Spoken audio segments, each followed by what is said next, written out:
اعوذ باللہ من الشیطان الرجیم، بسم اللہ الرحمن الرحیم۔ پارہ نمبر 2 اور سورہ بقرہ کی آیت نمبر 246 246۔ الم تر الی الملأ من بنی اسرائیل من بعد موسیٰ، کیا تم نے بنی موسیٰ کے بعد بنی اسرائیل کے گروہ کے اس واقعے کا آپ کو علم ہوا جب انہوں نے اپنے ایک نبی سے کہا تھا کہ ہمارا ایک بادشاہ مقرر کر دیجئے تاکہ اس کے جھنڈے تلے ہم اللہ کے راستے میں جنگ کر سکیں۔ نبی نے کہا کیا تم لوگوں سے یہ بات کچھ بعید ہے کہ جب تم پر جنگ فرض کی جائے تو تم نہ لڑو؟ انہوں نے کہا بھلا ہمیں کیا ہو جائے گا جو ہم اللہ کے راستے میں جنگ نہ کریں گے، حالانکہ ہمیں ہمارے گھروں اور اپنے بچوں کے پاس سے نکال باہر کیا گیا ہے۔ پھر ہوا یہی کہ جب ان پر جنگ فرض کی گئی تو ان میں سے تھوڑے لوگوں کو چھوڑ کر باقی سب پیٹھ پھیر گئے، اور اللہ ظالموں کو خوب جانتا ہے۔ یہاں پر نبی سے مراد حضرت سموئیل علیہ السلام ہیں، جو حضرت موسیٰ علیہ السلام کے تقریباً 350 سال بعد پیغمبر بنائے گئے تھے۔ سورہ مائدہ میں اللہ پاک نے ذکر کیا ہے کہ فرعون سے نجات پانے کے بعد حضرت موسیٰ علیہ السلام نے بنی اسرائیل کو ان عمالقہ سے جہاد کرنے کی دعوت دی تھی جو بنی اسرائیل کے وطن فلسطین پر قابض ہو گئے تھے، مگر بنی اسرائیل نے انکار کر دیا تھا، جس کی سزا میں انہیں صحرائے سینا میں محصور کر دیا گیا، اور اسی حالت میں حضرت موسیٰ علیہ السلام کی وفات ہو گئی۔ بعد میں حضرت یوشع علیہ السلام کی قیادت میں فلسطین کا ایک بڑا علاقہ فتح ہوا۔ حضرت یوشع علیہ السلام آخر عمر تک ان کی نگرانی کرتے رہے اور ان کے معاملات کے تصفیہ کے لیے قاضی مقرر کیے۔ تقریباً 300 سال تک نظام اسی طرح چلتا رہا کہ بنی اسرائیل کا کوئی بادشاہ یا حکمران نہیں تھا، بلکہ قبیلوں کے سردار تھے اور حضرت یوشع علیہ السلام کے مقرر کیے ہوئے نظام کے تحت قاضی ہوا کرتے تھے۔ اس لیے اس دور کو قاضیوں کا زمانہ کہا جاتا ہے۔ بائبل کی کتاب قضات میں اس زمانے کی تاریخ بیان کی گئی ہے۔ چنانچہ اس دور میں پوری قوم کا کوئی متفقہ حکمران نہیں تھا، اس لیے آس پاس کی قومیں ان پر حملہ آور ہوتی رہتی تھیں، اور آخر میں فلسطین کی بت پرست قوم نے ان پر حملہ کر کے انہیں سخت شکست دی، اور وہ متبرک صندوق بھی اٹھا کر لے گئے جس میں حضرت موسیٰ اور حضرت ہارون علیہ السلام کی کچھ یادگاریں، تورات کا نسخہ اور آسمانی غذا من کا مرتبان محفوظ تھا، اور جسے بنی اسرائیل تبرک حاصل کرنے کے لیے جنگوں کے موقع پر آگے رکھا کرتے تھے۔ حالات کے اس پس منظر میں ایک قاضی حضرت سموئیل علیہ السلام کو نبوت کا منصب عطا ہوا۔ ان کے دور میں بھی فلسطینیوں کا ظلم و ستم جاری تھا، تو بنی اسرائیل نے ان سے درخواست کی اپنے پیغمبر سے کہ ان پر کوئی بادشاہ مقرر کر دیا جائے۔ اس کے نتیجے میں طالوت کو بادشاہ بنایا گیا، جس کا واقعہ یہاں آگے ذکر ہو رہا ہے۔ تو بائبل میں 2 کتابیں حضرت سموئیل علیہ السلام کی طرف منسوب ہیں، اور ان میں پہلی کتاب میں بنی اسرائیل کی طرف سے بادشاہ مقرر کرنے کی فرمائش کا بھی ذکر کیا گیا ہے، مگر بادشاہ کا نام طالوت وہاں پر نہیں ہے، طالوت کی بجائے ساؤل مذکور ہے۔ باقی تفصیلات میں بھی فرق ہے۔ تو یہاں پر اللہ پاک نے ان کو بتایا، نبی کریم صلی اللہ علیہ وسلم کو بتایا کہ کیا آپ کو علم نہیں ہوا کہ ان کی قوم میں ایک ایسا واقعہ یہ پیش آیا تھا کہ انہوں نے کہا کہ اپنے پیغمبر سے کہا کہ ہمارے لیے بادشاہ مقرر کر دیا جائے، تو پیغمبر نے ان سے کہا کہ یہ ممکن ہے کہ تم جب بادشاہ مقرر کیا جائے تو تم اس کو ماننے سے انکار کر دو۔ تو انہوں نے کہا کہ نہیں، ہم کیوں انکار کریں گے، ہمارے گھروں کو سے ہمیں نکال دیا گیا، ہمارے بچوں سے نکال دیا گیا ہے، تو ہم کیوں مقرر کریں گے، انکار کریں گے؟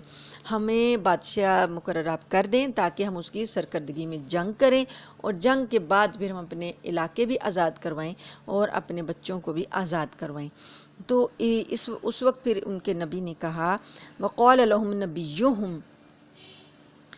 ان اللہ قد بعث لکم طالوت ملکا، تو ان کے نبی نے کہا کہ بے شک اللہ نے تمہارے لیے طالوت کو بادشاہ بنا کر بھیجا ہے۔ تو اب یہ کہنے لگے کہ بھلا اس کو ہم پر بادشاہت کا حق کہاں سے آ گیا، ہم اس کے مقابلے میں بادشاہت کے زیادہ مستحق ہیں، تو اس کو تو مالی وسعت بھی حاصل نہیں ہے۔ نبی نے کہا اللہ نے ان کو تم پر فضیلت دے کر چنا ہے، اور انہیں علم اور جسم میں تم سے زیادہ وسعت عطا کی ہے، اور اللہ اپنا ملک جس کو چاہتا ہے دیتا ہے، اور اللہ بڑی وسعت والا اور بڑا علم رکھنے والا ہے۔ تو یعنی یہ لوگ جو تھے وہی ہوا جو کہ ان کے نبی نے کہا تھا کہ تم انکار کر دو گے، تو ایسا ہی ہوا۔ انہوں نے طالوت کو بادشاہ ماننے سے اس لیے انکار کیا، کہنے لگے کہ وہ اس کو مالی وسعت حاصل نہیں ہے، یعنی وہ امیر نہیں ہے، اس کے پاس مال و دولت زیادہ نہیں ہے، تو وہ کیسے بادشاہت کر سکتا ہے۔ تو آگے اللہ پاک نے فرمایا، اور ان سے ان کے نبی نے یہ بھی کہا کہ طالوت کی بادشاہت کی علامت یہ ہے کہ تمہارے پاس وہ صندوق واپس آ جائے گا جس میں تمہارے پروردگار کی طرف سے سکینت کا سامان ہے، اور موسیٰ اور ہارون جیسوں نے جو اشیاء چھوڑی تھیں ان میں سے کچھ باقی ماندہ چیزیں ہیں، اسے فرشتے اٹھائے ہوئے لائیں گے، اور اگر تم مومن ہو تو تمہارے لیے اس میں بڑی نشانی ہے۔ یعنی پیغمبر نے ان کو یہ کہا کہ اللہ نے جو طالوت کو بادشاہ بنایا ہے تو اس وجہ سے بنایا ہے کہ وہ علم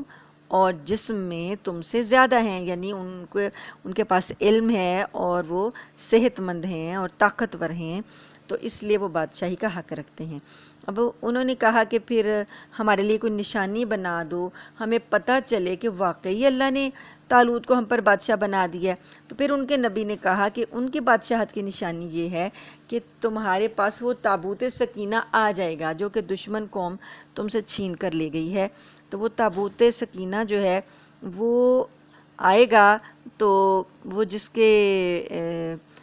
دروازے کے آگے کھڑا ہوگا وہ بادشاہ ہوگا۔ تو اس چنانچہ جب پھر یہ نشانی آئی اور ان لوگوں نے مان لیا کس طرح اس کو کہ بھئی طالوت کو بادشاہ بنا دیا گیا، تو پھر اب طالوت علیہ السلام نہیں پتہ مجھے، لیکن یہ ہے کہ طالوت جب لشکر لے کر نکلے تو انہوں نے پھر اپنے لشکریوں سے کہا کہ بے شک اللہ تم کو آزمائے گا ایک نہر کے ساتھ، پس جو کوئی اس نہر سے پانی پی لے گا وہ مجھ سے نہیں ہوگا، یعنی وہ میرے لشکر میں نہیں ہوگا، اور جو اس سے پانی نہیں پیے گا وہ مجھ سے ہوگا، یعنی میرے لشکر سے ہوگا، مگر جو کوئی چلو بھر پانی پی لے۔ پس انہوں نے سب نے اس سے پانی پی لیا مگر تھوڑے ان میں سے۔ تو پس جب دریا کے پار اترے وہ، یعنی طالوت اور ان کے ساتھ ایمان والے دریا کے پار اترے، تو انہوں نے کہا کہ آج تو ہم میں طاقت نہیں ہے کہ ہم جالوت اور اس کے لشکر کا مقابلہ کریں، ہم میں بالکل ہمت نہیں ہے۔ اب یہ جو بات ہے اس میں کہ وہ جو صندوق آنا تھا، وہ صندوق جو کہ ان کو واپس ملنا تھا، وہ کیا تھا کہ جب یہ اسرائیلی روایات کے مطابق یہ بات ہے کہ اللہ کا کرنا ایسا ہوا کہ وہ جو دشمن قوم ان پر حملہ کر کے صندوق ان سے لے گئی تھی نا، تو انہوں نے وہ صندوق لے جا کر ایک مندر میں رکھا، مگر اس کے بعد وہ طرح طرح کی مصیبتوں سے دو چار ہونا شروع ہو گئے۔ کبھی ان کے بت اوندھے پڑے ہوئے ملتے، کبھی گلٹیوں کی وبا پھیل جاتی، کبھی چوہوں کی کثرت پریشان کرتی۔ آخرکار ان کے نجومیوں نے انہیں یہ مشورہ دیا کہ یہ ساری آفتیں اس صندوق کی وجہ سے ہیں، چنانچہ انہوں نے وہ صندوق بیل گاڑیوں پر رکھ کر انہیں شہر سے باہر کی طرف ہنکا دیا۔ تو بائبل میں فرشتوں کے صندوق لانے کا ذکر نہیں ہے، مگر قرآن کریم نے صاف کہا ہے کہ اسے فرشتے لے کر آئیں گے، یہ بتایا نا کہ فرشتے لے کر آئیں گے، اور تحملہ الملائکہ، فرشتے اسے اٹھائے ہوئے ہوں گے۔ اگر بائبل کی یہ روایت درست مانی جائے کہ ان لوگوں نے خود صندوق کو باہر نکال دیا تھا، تو یہ ممکن ہے کہ بیل گاڑیوں نے اسے شہر سے باہر چھوڑ دیا ہو اور وہاں سے فرشتے اٹھا کر بنی اسرائیل کے پاس لے آئے ہوں، اور یہ بھی ممکن ہے کہ فرشتے براہ راست اٹھا کر لائے ہوں۔ تو یہ صندوق اس طریقے سے نشانی کے طور پر ان کو واپس مل گیا۔ اب جو انہوں نے دریا پار کرنا تھا، یہ دریا کون سا تھا؟ یہ دریائے اردن تھا، اور یہ امتحان بظاہر یہ دیکھنے کے لیے لیا گیا تھا کہ لشکر کے کتنے لوگ ہیں جو اپنے امیر کی اطاعت کا ایسا جذبہ رکھتے ہیں کہ اپنی خواہشات کو بھی قربان کر دیں، کیونکہ راستے میں جب پیاس لگی ہے اور امیر نے کہا ہے کہ آپ نے پانی نہیں پینا، تو وہ اپنی خواہش کو قربان کریں گے، تو پتہ چل جائے گا کہ کتنے لوگ ہیں جو کہ امیر کی اطاعت کا جذبہ رکھتے ہیں اور ان کے ایمان مضبوط ہیں، تو پھر وہی آگے الگ ہو جائیں گے، چھانٹی ہو جائے گی اور وہی آگے کام آئیں گے۔ اب جب انہوں نے سب نے پانی پی لیا اور پانی پینے کے بعد آگے جب دریا سے پار اترے ہیں تو انہوں نے کہا کہ ہم تو طاقت ہی نہیں ہے ہمارے اندر، یعنی پانی پینے کے بعد ان کے جو اعصاب تھے وہ زیادہ کام نہیں کر رہے تھے اور وہ ڈھیلے پڑ گئے اور وہ بیٹھ ہی گئے اور کہنے لگے کہ ہم تو نہیں آج لڑ سکتے۔ تو اس وقت پھر جو ایمان والے تھے، جن لوگوں کا ایمان مضبوط تھا، انہوں نے کہا قال الذین یظنون انہم ملاقو اللہ، مگر جن لوگوں کا ایمان تھا کہ وہ اللہ سے جا ملنے والے ہیں، انہوں نے کہا کہ نہ جانے کتنی چھوٹی جماعتیں ہیں جو اللہ کے حکم سے بڑی جماعتوں پر غالب آئی ہیں، اور اللہ ان لوگوں کا ساتھی ہے جو صبر سے کام لیتے ہیں۔ اور جب یہ لوگ جالوت اور اس کے لشکروں کے آمنے سامنے ہوئے تو انہوں نے کہا اے ہمارے پروردگار، صبر اور استقلال کی صفت ہم پر انڈیل دے، ہمیں ثابت قدمی بخش دے اور ہمیں اس کافر قوم کے مقابلے میں فتح اور نصرت فرما دے۔ یعنی اہل ایمان نے جب لشکر کو دیکھا، جالوت کے لشکر کو دیکھا، جالوت جو دشمن فوج کا سربراہ تھا، بادشاہ تھا، اس کے لشکر کو دیکھا، بہت کثرت تھی، کثیر تعداد میں تھا، تو انہوں نے اللہ پاک سے صبر و استقلال مانگا اور ثابت قدمی کی دعا مانگی اور فتح اور نصرت کی دعا مانگی۔ تو اللہ کے حکم سے پھر اللہ پاک نے فرمایا کہ فَهَزَمُوهُمْ بِإِذْنِ اللَّهِ، تو اللہ کے حکم سے انہوں نے اس لشکر کو شکست دے دی۔ وَقَتَلَ دَاوُودُ جَالُوتَ، اور داؤد علیہ السلام جو ہیں انہوں نے جالوت کو قتل کیا، اور جالوت جو بادشاہ تھا اس کو جب قتل کیا تو بادشاہ جب قتل ہو گیا تو سارا لشکر جو ہے وہ فتح ہو گیا۔ اب جالوت کون تھا؟ یہ بادشاہ تھا اگرچہ کہ دشمن فوج کا، لیکن اس کی کچھ تاریخ جو ہے وہ سموئیل علیہ السلام کے نام پر جو بائبل کی پہلی کتاب ہے نا اس میں مذکور ہے، اس ذکر ہے وہاں پر کہ وہ کئی قوی ہیکل پہلوان تھا۔ یہ بادشاہ جو تھا بڑا قوی ہیکل پہلوان تھا، اور کئی روز تک وہ بنی اسرائیل کو چیلنج دیتا رہا کہ کوئی اس کے مقابلے کے لیے آئے، مگر کسی کو اس سے دو بدو لڑنے کی جرت نہ ہوئی۔ تو داؤد علیہ السلام اس وقت عمر نوجوان تھے، ان کے 3 بھائی جنگ میں شریک تھے، مگر یہ چونکہ سب سے چھوٹے تھے داؤد علیہ السلام، اس لیے اپنے بوڑھے والد کی خدمت کے لیے ان کے پاس رہ گئے تھے۔ جب جنگ شروع ہوئے کئی دن گزر گئے تو ان کے والد نے انہیں کہا کہ اپنے تینوں بھائیوں کی خیر خبر لے کر آؤ، دیکھ کر آؤ وہاں ان کا کیا حال ہے۔ تو یہ وہاں پہنچے تو دیکھا کہ جالوت مسلسل چیلنج دے رہا ہے اور کوئی اس سے لڑنے کے لیے آگے ہی نہیں بڑھ رہا۔ تو انہیں غیرت آئی اور انہوں نے طالوت جو بادشاہ تھا، ان کا لشکر کا جو امیر تھا، اس کو کہا کہ مجھے اجازت دی جائے، میں اس کے مقابلے میں جانا چاہتا ہوں۔ تو ان کی نوعمری کے پیش نظر شروع میں تو طالوت نے اور دوسرے لوگوں کو بھی تردد ہوا، اجازت نہ دی، لیکن ان کے اصرار پر انہیں اجازت مل گئی۔ انہوں نے جالوت کے سامنے جا کر اللہ کا نام لیا اور ایک پتھر اس کی پیشانی پر مارا جو اس کے سر میں گھس گیا اور وہ زمین پر گر پڑا۔ یہ اس کے پاس گئے اور خود اسی کی تلوار لے کر اس کا سر قلم کر دیا۔